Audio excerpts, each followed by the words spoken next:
में लिखिएगा। इधर देखिए प्रोजेक्ट टाइगर की शुरुआत कब हुई, प्रोजेक्ट टाइगर की शुरुआत कब हुई बताइए। 1973 में, 1973 में प्रोजेक्ट टाइगर की शुरुआत हुई। पहला टाइगर रिजर्व जिम कॉर्बेट, पहला tiger reserve Jim Corbett tiger reserve.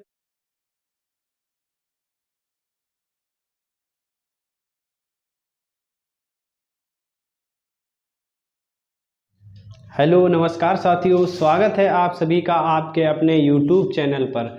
आप सभी के लिए डेली की तरह आज भी करंट अफेयर्स 2 नवंबर की लेकर आए हैं। तो 2 नवंबर की महत्वपूर्ण खबरों, 1 नवंबर एवं 2 नवंबर की महत्वपूर्ण खबरों को इसमें शामिल किया गया है एवं इतिहास एवं भूगोल से संबंधित प्रश्नों को लाए हैं। देखिए, मानगढ़ धाम राष्ट्रीय स्मारक घोषित किया गया, मानगढ़ धाम राष्ट्रीय स्मारक घोषित किया गया है। तो ये घोषणा किसने की है और इसकी घोषणा कहाँ पर हुई है, इसकी बात करते हैं। साथ ही बता दें दोस्तों, वीडियो को शेयर जरूर कर दिया करें और वीडियो को लाइक किया करें, वीडियो में कमेंट जरूर किया करें और अगर चैनल पर नए हैं तो चैनल को सब्सक्राइब करें। देखिए शुरू करते हैं। मानगढ़ धाम राष्ट्रीय स्मारक घोषित किया गया है, मानगढ़ धाम राष्ट्रीय स्मारक घोषित किया गया है। कहाँ पर स्थित है, बांसवाड़ा। कहाँ पर, बांसवाड़ा राजस्थान। कहाँ, राजस्थान।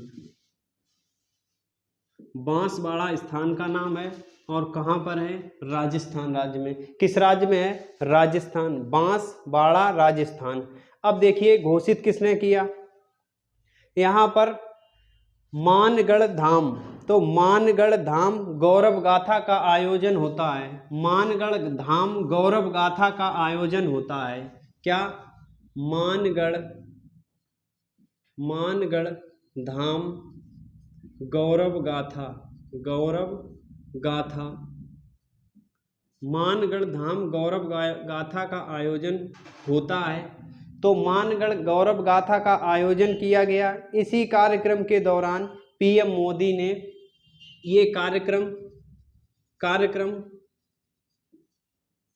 इसी कार्यक्रम के दौरान, कौन सा कार्यक्रम, मानगढ़ धाम गौरव गाथा कार्यक्रम के दौरान ये कार्यक्रम हो रहा था। और तब किसने किया, मंगलवार को। कब किया गया, मंगलवार को। किसने किया, पीएम मोदी जी ने। किसने, पीएम मोदी ने। किसने किया, पीएम मोदी ने। मानगढ़ धाम को राष्ट्रीय स्मारक घोषित कर दिया गया है कहाँ पर, बांसवाड़ा राजस्थान में। कहाँ पर है, बांसवाड़ा राजस्थान में। अब देखिए ये राजस्थान में स्थित है और राजस्थान मध्य प्रदेश गुजरात एवं महाराष्ट्र, राजस्थान मध्य प्रदेश गुजरात एवं महाराष्ट्र इतनी सीमाओं को टच करता है। तो इनकी कहा जाता है कि गुजरात, राजस्थान, मध्य प्रदेश एवं महाराष्ट्र, इनकी देखिए यहाँ पर लिख लीजिएगा, गुजरात। ये मानगढ़ धाम जो है, मानगढ़ धाम जिसे राष्ट्रीय स्मारक घोषित किया गया, मानगढ़ धाम को राष्ट्रीय स्मारक घोषित किया गया। ये क्या है, विरासत, साझी विरासत है। साझी मतलब जैसे 4-5 राज्यों की कोई विरासत बनती है तो साझी विरासत कही जाएगी। क्या कहा जाएगा, साझी विरासत। किन किन राज्यों की है, तो गुजरात और राजस्थान में है, तो राजस्थान, गुजरात, राजस्थान, मध्य प्रदेश और महाराष्ट्र इनकी की साझी विरासत है, की साझी विरासत है, साझी विरासत है। इन चारों राज्यों की यह साझी विरासत है। अब देखिए मानगढ़ के बारे में, मानगढ़ में हुआ क्या था, मानगढ़ धाम क्यों प्रसिद्ध है, तो आदिवासियों का नरसंहार, आदिवासियों का नरसंहार हुआ था। कितने, यहाँ पर लिख लीजिएगा, ये देखिए आदिवासी नरसंहार के नाम से भी जाना जाता है, आदिवासी नरसंहार के नाम से भी जाना जाता है। अब ये नरसंहार हुआ कब था, 1913 में। 1913 मतलब जलियांवाला बाग हत्याकांड से, जलियांवाला नरसंहार से कितने साल पहले वो कब हुआ था, 1919 में जलियांवाला नरसंहार। और ये कितने साल, 6 साल पहले की घटना है।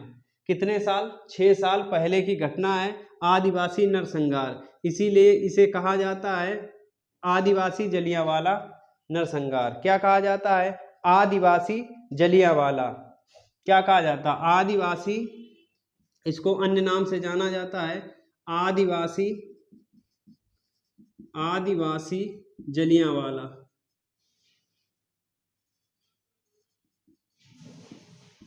जलियांवाला नरसंहार। इसमें देखिए क्या हुआ था, इसमें आदिवासी जो जलियांवाला नरसंहार था, इसमें लगभग 1500, कितने? 1500 आदिवासी लोगों की, आदिवासी लोग 1500 आदिवासी लोग शहीद हुए थे। कितने? देखिए कितने आदिवासी, 1500 आदिवासी लोग शहीद हुए थे। कब? 1913 में आदिवासी जलियांवाला नरसंहार इसीलिए कहा जाता है। जलियांवाला नरसंहार से 6 साल पहले हुआ था, तो आदिवासी जलियांवाला नरसंहार इसे कहा जाता है। अब देखिए कुछ अन्य प्रश्न लेते हैं इसी से संबंधित। तो मंत्री, जनजातीय मंत्री कौन है? शिक्षा मंत्री कौन है? युवा व खेल मंत्री कौन है? पेट्रोलियम मंत्री कौन है? अब देखिए इसकी बात करते हैं। तो भारत के जनजातीय मंत्री वर्तमान में कौन है? जनजातीय मंत्री अर्जुन मुंडा। कौन है? अर्जुन मुंडा, जनजातीय मंत्री अर्जुन मुंडा। शिक्षा मंत्री कौन है? धर्मेंद्र प्रधान। शिक्षा मंत्री कौन है? धर्मेंद्र प्रधान। शिक्षा मंत्री धर्मेंद्र प्रधान। शिक्षा मंत्री धर्मेंद्र प्रधान। अब देखिए खेल एवं युवा मंत्री, मतलब युवा एवं खेल मंत्रालय किसके अंतर्गत आता है? युवा एवं खेल मंत्रालय। और पेट्रोलियम मंत्री, तो पेट्रोलियम मंत्री कौन है? हरदीप सिंह पुरी, ये हैं पेट्रोलियम मंत्री। पेट्रोलियम मंत्री कौन है? हरदीप सिंह पुरी। और युवा एवं खेल मंत्री कौन है? अनुराग सिंह ठाकुर। कौन है? अनुराग सिंह ठाकुर। ये देखिए मंत्रालय से संबंधित मंत्री हम आपको याद करा देंगे, जितने रोज लिखाते हैं उनको याद कर लीजिएगा, पूरे मंत्री याद हो जाएंगे। दूसरा प्रश्न है, भारत का पहला एक्वा पार्क कहाँ बनाने की घोषणा की गई है? भारत का पहला एक्वा पार्क, देखिए तो ये कहाँ बनेगा? अरुणाचल प्रदेश। कहाँ? अरुणाचल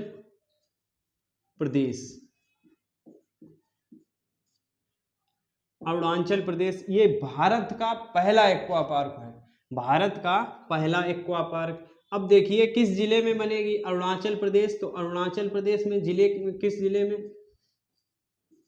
सुबनसिरी। कहाँ पर? सुबनसिरी अरुणाचल प्रदेश में। कहाँ पर? सुबनसिरी अरुणाचल प्रदेश। अब देखिए एक्वा पार्क की बात करते हैं, तो एक्वा पार्क बनेगा। एक्वा पार्क है क्या? आखिर एक्वा पार्क में होगा क्या? क्या है एक्वा पार्क? देखिए aqua park fish museum,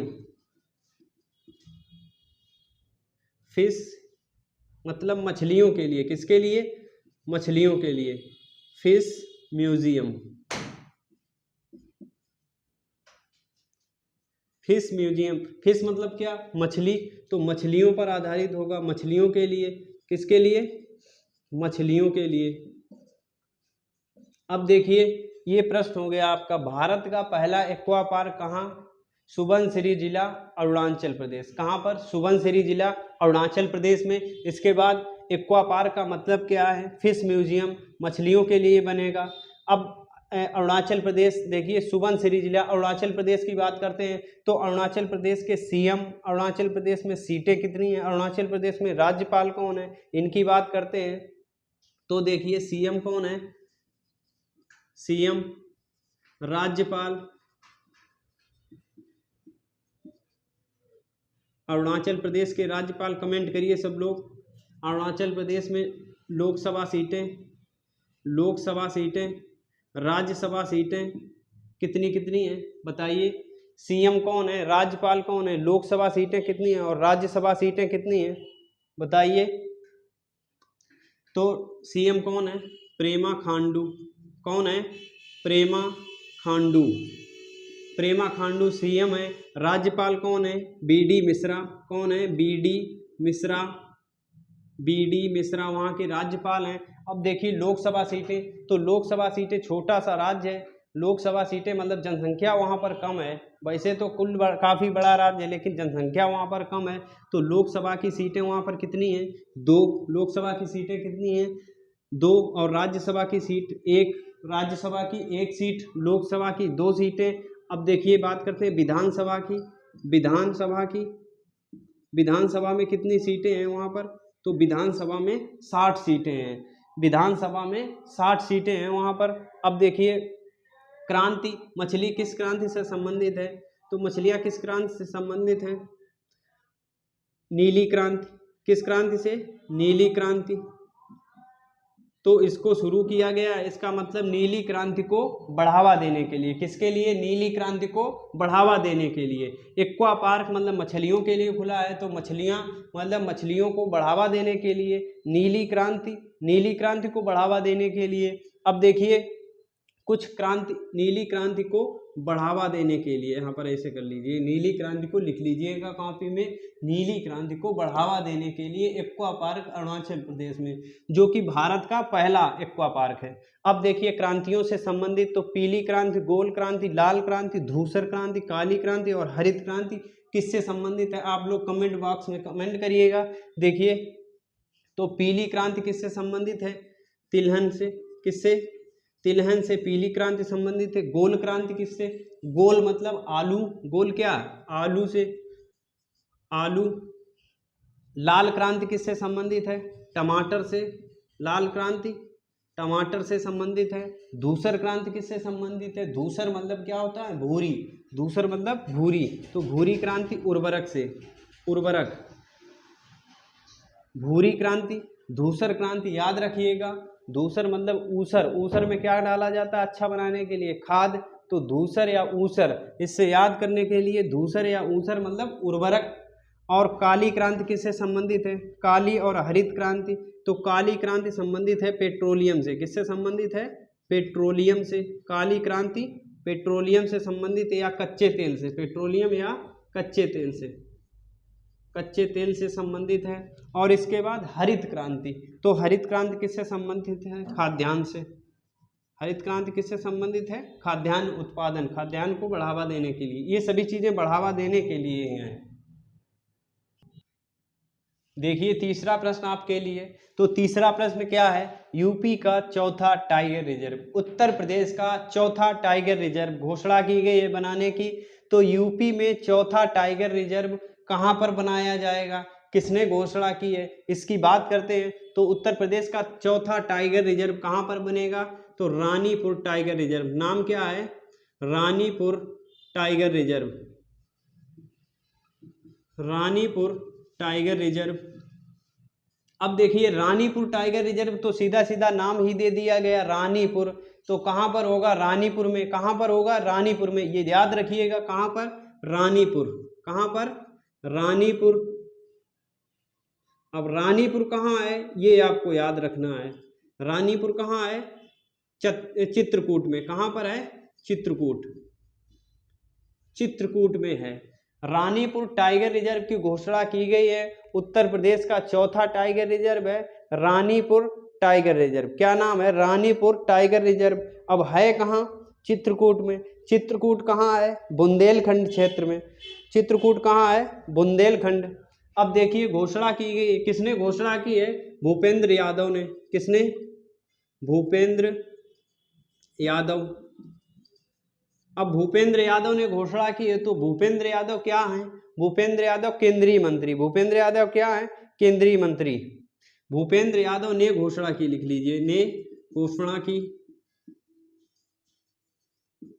Bhupendra Yadav ने घोषणा की। भूपेंद्र यादव क्या है, केंद्रीय। अब ये किससे संबंधित होता है बताइए, टाइगर रिजर्व किससे संबंधित होता है, पर्यावरण से। तो केंद्रीय पर्यावरण मंत्री कौन कौन है ये? केंद्रीय पर्यावरण मंत्री, केंद्रीय पर्यावरण मंत्री भूपेंद्र यादव ने उत्तर प्रदेश में चौथे टाइगर रिजर्व की घोषणा की है। अब उत्तर प्रदेश का चौथा टाइगर रिजर्व है, तो भारत का कौन सा रिजर्व होगा? भारत का कौन सा टाइगर रिजर्व होगा बताइए? भारत का 53वां, भारत का, यहां पर लिख लीजिएगा, भारत का 53वां, कौन सा? भारत का 53वां टाइगर रिजर्व, भारत का 53वां टाइगर रिजर्व होगा और उत्तर प्रदेश का चौथा टाइगर रिजर्व होगा। तो उत्तर प्रदेश में देखिए चौथा है, तो 3 और कौन कौन से हैं? 3 कौन कौन से हैं उत्तर प्रदेश में? जब चौथा है तो 3 कौन कौन से हैं? नंबर 1, 2 और 3, तो लिख लीजिएगा कौन कौन से हैं? दुधवा, पीलीभीत, अमनगढ़। कौन कौन? दुधवा, पीलीभीत और अमनगढ़। दुधवा, पीलीभीत और अमनगढ़। अब चौथा कौन सा बना है? रानीपुर। तो दुधवा, पीलीभीत, अमनगढ़ और रानीपुर 4 उत्तर प्रदेश के टाइगर रिजर्व बन जाएंगे। भूपेंद्र यादव ने घोषणा की है, केंद्रीय पर्यावरण मंत्री हैं। देखिए एक मंत्री का नाम यहाँ पर आया है, केंद्रीय मंत्री। इसी तरीके से सब केंद्रीय मंत्री आपको याद हो जाने चाहिए। भूपेंद्र यादव केंद्रीय पर्यावरण मंत्री, भारत का 53वां है। अब 53वां है तो 52वां कौन सा होगा? ये 53वां है तो 52वां टाइगर रिजर्व कौन सा है? 52वां टाइगर रिजर्व बताइए। 52वां टाइगर रिजर्व का नाम कमेंट बॉक्स में लिखिएगा। इधर देखिए प्रोजेक्ट टाइगर की शुरुआत कब हुई? प्रोजेक्ट टाइगर की शुरुआत कब हुई बताइए? 1973 में। 1973 में प्रोजेक्ट टाइगर की शुरुआत हुई। पहला टाइगर रिजर्व जिम कॉर्बेट, पहला tiger reserve Jim Corbett tiger reserve, पहला tiger reserve Jim Corbett tiger reserve. बाघ जनगणना देखिए पिछली कब हुई थी? 2018 में। बाघ जनगणना पिछली कब हुई थी? 2018 में। तो बाघ जनगणना 2018 में जो हुई थी उसमें सबसे ज्यादा किस राज्य में थे? मध्य प्रदेश में। कितने? 526। कितने थे? पहले पूरे लिख लीजिएगा, 2967। 2967 पूरे भारत में टाइगर। और इसके बाद 2967 बाघ कितने थे भारत में? 2967 बाघ। और सबसे ज्यादा कहाँ थे? मध्य प्रदेश में। देखिए याद रखिएगा, सबसे ज्यादा वन कहाँ पर है? वन क्षेत्र सबसे ज्यादा कहाँ पर है? मध्य प्रदेश में। तो वहीं बाघ ज्यादा होंगे। कहाँ पर? मध्य प्रदेश में। तो सर्वाधिक कहाँ पर है? सर्वाधिक संख्या कहाँ पर है? मध्य प्रदेश में। मध्य प्रदेश अगर पूछा जाए कितने, तो 526। कितने हैं? 526। अब देखिए तराई हाथी रिजर्व, तराई हाथी रिजर्व की घोषणा की गई है उत्तर प्रदेश में। तराई हाथी रिजर्व की घोषणा कहाँ की गई है? उत्तर प्रदेश में। अब उत्तर प्रदेश ये प्रश्न पढ़ा चुके हैं, कहाँ पर? दुधवा, पीलीभीत। कहाँ पर? दुधवा, पीलीभीत। कहाँ पर? दुधवा, पीलीभीत में। कहाँ? Dudhwa, Pilibhit tiger reserve. दुधवा, पीलीभीत तराई हाथी रिजर्व बनाया जाएगा। क्या? दुधवा, पीलीभीत, दुधवा, पीलीभीत तराई हाथी रिजर्व। ये कहाँ पर है? दुधवा, पीलीभीत। तो यहाँ पर तराई हाथी रिजर्व बनाए जाने की घोषणा कहाँ पर है? ये उत्तर प्रदेश में। अब देखिए इसका आंसर 52वां टाइगर रिजर्व। तो 52वां टाइगर रिजर्व कौन सा? Ramgarh, Ramgarh Vishdhari, Ramgarh Vishdhari tiger reserve. अब रामगढ़ विषधारी टाइगर रिजर्व कहाँ पर स्थित है? रामगढ़ विषधारी टाइगर रिजर्व कहाँ पर है? बूंदी। कहाँ पर है? बूंदी, कोटा बूंदी, बूंदी राजस्थान में। कहाँ पर? बूंदी राजस्थान में।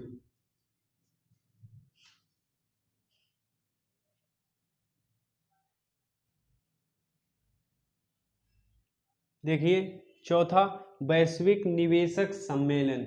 वैश्विक निवेशक सम्मेलन का आयोजन किया गया। कहाँ पर किया गया? तो इन्वेस्ट कर्नाटक 2022 के नाम से, इन्वेस्ट कर्नाटक 2022 वैश्विक निवेशक सम्मेलन का आयोजन किया गया। कहाँ किया गया? नाम भी आ गया होगा, कर्नाटक। कहाँ किया गया? कर्नाटक में। अब इसका उद्घाटन किसने किया? तो देखिए इसका उद्घाटन किया है, उद्घाटन उद्घाटन किया है नरेंद्र मोदी जी ने। किसने किया है? नरेंद्र मोदी जी ने, प्रधानमंत्री नरेंद्र मोदी जी ने किया है। अब देखिए वीडियो कॉन्फ्रेंसिंग के जरिए कैसे उद्घाटन किया है? वीडियो कॉन्फ्रेंसिंग के जरिए, वीडियो कॉन्फ्रेंस के जरिए नरेंद्र मोदी जी ने उद्घाटन किया है। किसका? इन्वेस्ट कर्नाटक 2022। किसका? इन्वेस्ट कर्नाटक 2022। देखिए उन्होंने कहा है वहां पर, उन्होंने कहा कि कर्नाटक वह जगह है जो परंपरा के साथ विकास में लगी हुई है। कर्नाटक वह जगह है जो परंपरा के साथ विकास में लगी हुई है। मतलब क्या कहा उन्होंने? परंपरा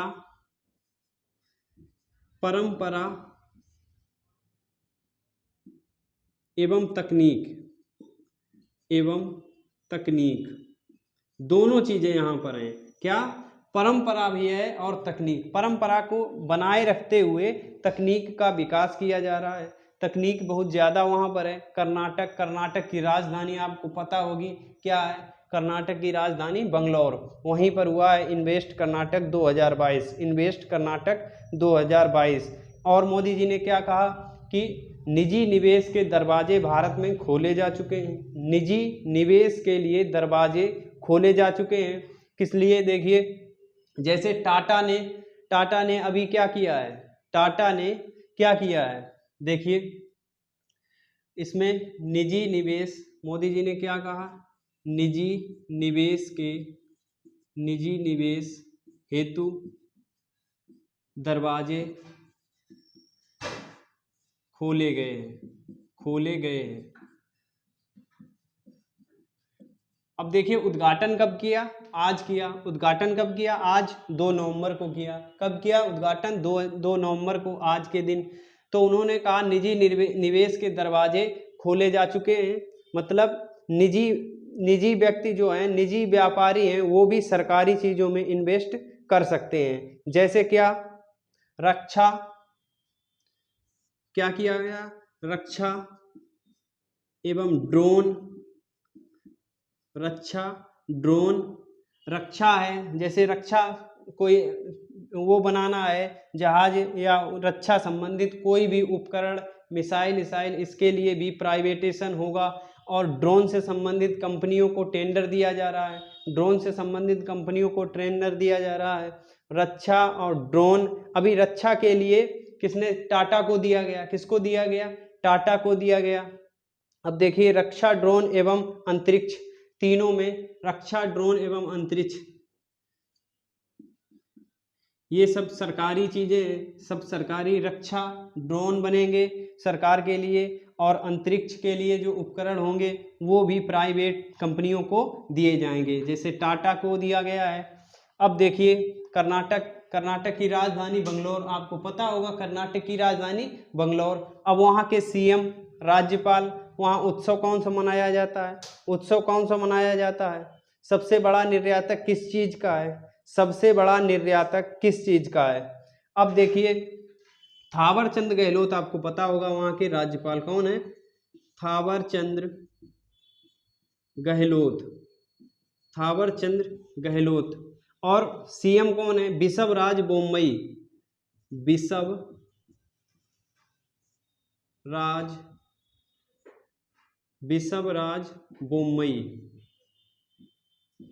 वहाँ सीएम कौन है? बिशवराज बोम्मई वहाँ पर सीएम है। और इसके बाद थावर चंद गहलोत वहाँ के राज्यपाल या गवर्नर हैं। उत्सव कौन सा मनाया जाता है? तो उत्सव आपको पता होगा भैंसा दौड़ या कंबाला कहा जाता है। क्या कहा जाता है? कंबाला, भैंसा दौड़ होती है। इसके बाद सबसे बड़ा निर्यातक, कर्नाटक सबसे बड़ा किस चीज का निर्यातक है? कॉफी का। सबसे बड़ा निर्यातक किस चीज का है? कॉफी का। किसका है? कॉफी का। इसके बाद 7वें वाटर इंडिया वीक का उद्घाटन किया गया। हम पढ़ा चुके हैं पिछली क्लास में, आपको पता होना चाहिए कहाँ किया गया। तो 7वें वाटर इंडिया वीक का उद्घाटन राष्ट्रपति द्रौपदी मुर्मू द्वारा कहाँ किया गया? ग्रेटर नोएडा में। कहाँ? ग्रेटर नोएडा में। कहाँ पर? ग्रेटर नोएडा, ग्रेटर नोएडा में किया गया। और फुटबॉल फॉर स्कूल पहल, फुटबॉल फॉर स्कूल पहल, फुटबॉल को भारत में बढ़ावा देने के लिए, फुटबॉल को भारत में बढ़ावा देने के लिए भारत एवं फीफा से मिलकर, भारत एवं फीफा, भारत ने फीफा से मिलकर इस एक पहल को चलाया है जिसमें फुटबॉल को बढ़ावा दिया जाएगा। देखिए पांचवा क्या है? चिनाव व्हाइट वाटर राफ्टिंग महोत्सव, चिनाव व्हाइट वाटर राफ्टिंग महोत्सव, चिनाव व्हाइट वाटर राफ्टिंग महोत्सव का आयोजन किया गया। कहाँ पर? देखिए कहाँ पर किया गया। और बैक टू विलेज कार्यक्रम, बैक टू विलेज कार्यक्रम का चौथा संस्करण, बैक टू विलेज 4 का मतलब है इसका चौथा संस्करण, चौथा संस्करण। ये कार्यक्रम बैक टू विलेज कार्यक्रम के चौथे संस्करण में चिनाव व्हाइट वाटर राफ्टिंग महोत्सव मनाया गया। अब देखिए कहाँ पर मनाया गया? जम्मू कश्मीर में। कहाँ पर? जम्मू कश्मीर। नदी अगर पूछ दी जाए तो कौन सी नदी? साफ साफ लिखा हुआ है, देखिएगा चिनाव नदी। कौन सी नदी? चिनाव नदी। और बैक टू विलेज अभियान, अभियान कौन सा था? बैक टू विलेज अभियान। और कहाँ पर शुरू हुई? जम्मू कश्मीर में। कहाँ पर हुआ इसका आयोजन? जम्मू कश्मीर में। अब जम्मू कश्मीर में जिला कौन सा था? देखिए कौन सा जिला था? डोडा जिला, डोडा, जम्मू कश्मीर का जिला डोडा, डोडा जिला में इसका आयोजन हुआ। डोडा जिला प्रशासन के द्वारा इसका आयोजन करवाया गया। कितने लोगों ने भाग लिया? लगभग 1000 लोगों ने भाग लिया, 1000 लोगों ने भाग लिया एवं 200 इसमें प्रतिभागी थे, 200 प्रतिभागी। कितने प्रतिभागी थे? 200 प्रतिभागी जो खेल रहे थे राफ्टिंग, वाटर राफ्टिंग में। कितने लोगों ने? 200 लोगों ने राफ्टिंग की यात्रा की। यात्रा लिख लीजिएगा, राफ्टिंग यात्रा कितने लोगों ने की? 200 लोगों ने राफ्टिंग यात्रा की। कितने लोगों ने? 200 लोगों ने राफ्टिंग यात्रा की। 1000 लोगों ने भाग लिया। और किस जिले में? डोडा जिले में। किस जिले में? डोडा जिले में। संस्करण कौन सा था? चौथा। अब देखिए ये किया क्यों जाता है? साल भर साहसिक कार्यों, साल भर मतलब पूरे साल के लिए साहसिक कार्यों को बढ़ावा देने के लिए इसको मनाया जाता है। पूरे साल साहसिक कार्यों को बढ़ावा देने के लिए इसका आयोजन किया जाता है। आयोजन किस कार्यक्रम के तहत किया जाता है? तो देखिए लिखा है बैक टू विलेज और इसका चौथा संस्करण था। अब देखिए जम्मू कश्मीर के बारे में बात करते हैं। पहले तो बात करते हैं जम्मू कश्मीर, इसको अलग कब किया गया था? जम्मू कश्मीर और लद्दाख केंद्र शासित प्रदेश कब बनाए गए थे? बताइए, कमेंट बॉक्स में उत्तर दीजिए। इस जिला कितने हैं, सीटें कितनी हैं, और परिसीमन आयोग, जो परिसीमन आयोग से वहां पर सीटों का बंटवारा हुआ, तो परिसीमन आयोग की अध्यक्ष कौन थी? बताइए। जम्मू कश्मीर और लद्दाख को कब दर्जा दिया गया? बताइए। 31 अक्टूबर को दिया गया। कब दिया गया? 2020 या 19 में? बताइए कब दिया गया, उत्तर दीजिए। 31 अक्टूबर को दिया गया है। 19 में दिया गया या 20 में? कब दिया गया? 2019 में, 2019 में। अब देखिए वहाँ जिला कितने हैं, सीटें कितनी हैं? परिसीमन आयोग की अध्यक्ष, तो जिला वहाँ पर कितने हैं? जिला 20। जिला कितने हैं? 20। जम्मू कश्मीर में जिला कितने हैं? 20। अब इसके बाद राज्यपाल वहाँ के अगर पूछे जाएं, राज्यपाल कौन है? सीटें कितनी हैं? बताइए। राज्यपाल तो पता होना चाहिए, राज्यपाल पता होना चाहिए कि कौन है? मनोज सिन्हा राज्यपाल हैं। मनोज